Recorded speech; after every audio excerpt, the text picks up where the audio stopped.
Hello, Chelsea fans. Welcome back to the Blues Report, and remember to subscribe, then enjoy your news. Let's dive in. The Blues sharpen their edge. Chelsea's training session. The training ground at Cobham has long been a place of intensity, preparation, and the shaping of champions. On this particular morning in September 2025, the air around the complex carried that mixture of anticipation and calm determination that defines Chelsea Football Club. The 2025/26 season had already taken root, and after the early fixtures, every session mattered, refining details, reinforcing chemistry, and building the rhythm that would carry them into the long campaign ahead. Cobham, with its meticulously kept pitches and state-of-the-art facilities, was alive from the earliest hours. Groundsmen prepared the surfaces, physios organized their stations, and analysts set up the cameras that would later dissect every touch, run, and gesture.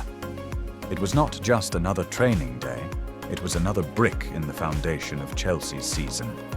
Arrival of the squad players began to arrive in staggered waves, the younger ones often first, eager to prove punctuality, while the veterans carried a calmer air of routine. Cole Palmer stepped out of his car with his usual relaxed confidence, headphones draped around his neck. Not far behind him was Estevao, the teenage Brazilian prodigy whose smile seemed to light up the training ground. Despite his youth, Estevao's reputation was already soaring, and today he walked into Cobham with the hunger of someone who wanted to leave another mark. Liam Delap, still adapting to life at Chelsea after his injury in the summer, greeted his teammates with nods and laughs. He had shown glimpses of his powerful forward play in the previous matches, but training was where the true bonds of understanding with midfield creators like Palmer, Enzo Fernandez, and Carney Chukwuemeka were formed. Behind them, Moises Caicedo and Enzo entered together, their partnership in midfield a crucial part of Chelsea's plans.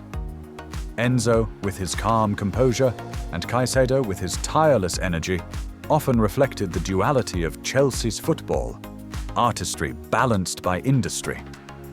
Then came the defensive spine: Levi Colwill, Benoit Badiashile, Axel Disasi, and the experienced Thiago Silva, still an inspirational presence despite the years on his legs. New faces like Piero Hincapié, who had recently joined, blended into the group, his quiet demeanor masking an inner determination to establish himself as indispensable.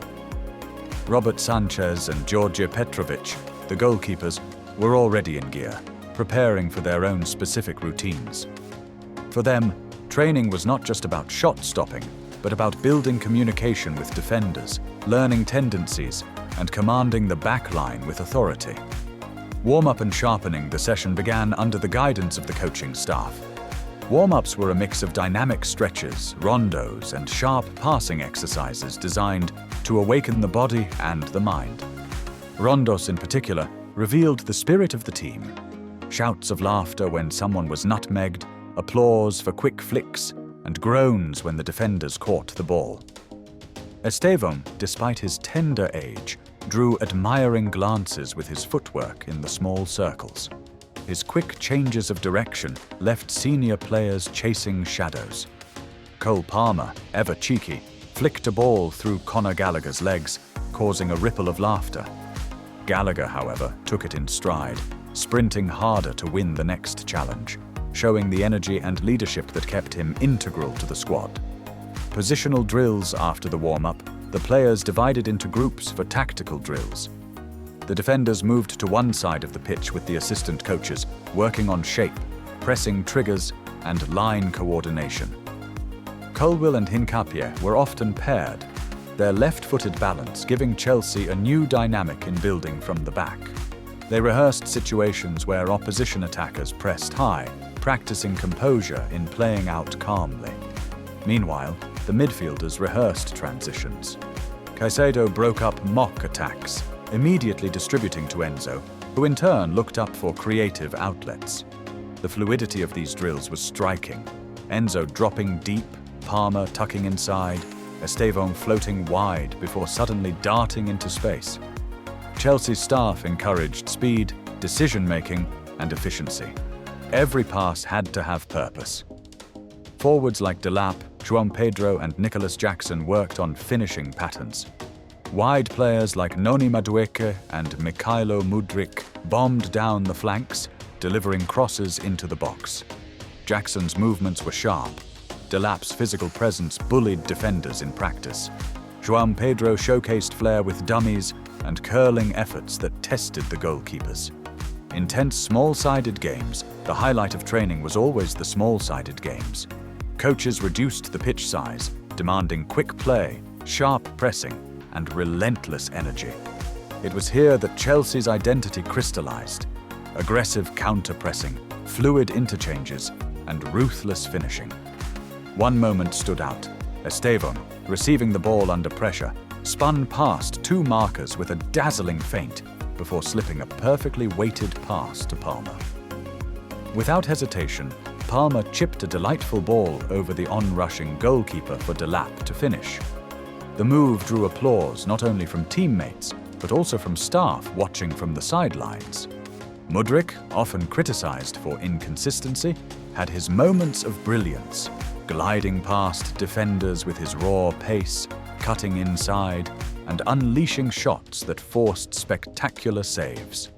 Madueke, on the opposite flank, balanced flair with industry, tracking back to press before sprinting forward again. In midfield, Enzo and Caicedo orchestrated everything. Enzo's vision unlocked defenses, while Caicedo's recoveries prevented dangerous counters. Gallagher, as always, injected energy, his pressing setting the tone. Defensively, Thiago Silva displayed his timeless positioning, intercepting passes and organizing the backline. Colwill's leadership continued to grow, while Disasi and Badiashile provided solidity in aerial duels. Goalkeeping masterclass. While outfield drills unfolded, the goalkeepers had their own showcase. Sanchez threw himself across the goal to deny powerful drives from Delap. Petrovic, agile and quick, pulled off reaction saves from close-range efforts by Joao Pedro. The goalkeeping coach worked them through scenarios, penalties, one-on-ones, and aerial claims under pressure. Their communication with defenders was also rehearsed, demanding shouts of "away" or "keeper's ball," echoing across the pitch. Tactical sessions and set pieces, the coaching staff then brought the squad together for tactical shape. Using mannequins and carefully mapped cones, they simulated situations Chelsea might face in upcoming fixtures. The team rehearsed playing against deep defensive blocks, switching play from flank to flank until gaps opened. They also practiced rapid counters, with Mudryk and Estevao instructed to sprint into space once possession was regained. Set pieces were given special focus. Palmer's deliveries were whipped with venom, while Colwill, Badiashile, and Delap attacked the aerial balls. Defensively, Chelsea worked on zonal and man-marking combinations to protect against opposition corners. Cool down and team unity. As the intensity wound down, players gathered for stretches and light jogging. The camaraderie of the group shone brightly. Jokes exchanged, arms around shoulders, and encouragement shared. Despite the hard running, sweat, and fierce competition during drills, the unity was evident. Every player understood they were part of something bigger, something building toward success. Reflection. What defined this training session was not just the tactical rehearsals or physical exertion, but the sense of renewal within Chelsea. The blend of youthful flair, Estevao's dribbling, Delap's hunger, Mudryk's explosiveness, with the calm guidance of leaders like Thiago Silva and Enzo Fernandez, created a squad that felt balanced and ambitious. As the players left Cobham in the afternoon, the sun lowering over the training ground, there was no loud proclamation of victory or dominance. Instead, there was quiet confidence. Each player knew they had worked to sharpen themselves and the team. The session was another step toward forging Chelsea's identity for the season. Resilient, creative, and relentless. For the fans, they would never witness the hours spent sweating under the coaching staff's instructions. But when the Blues stepped out at Stamford Bridge, Every pass, every sprint, and every goal would carry the invisible weight of these training days. Cobham was the crucible, and Chelsea were moulding themselves into a force ready to fight on every front.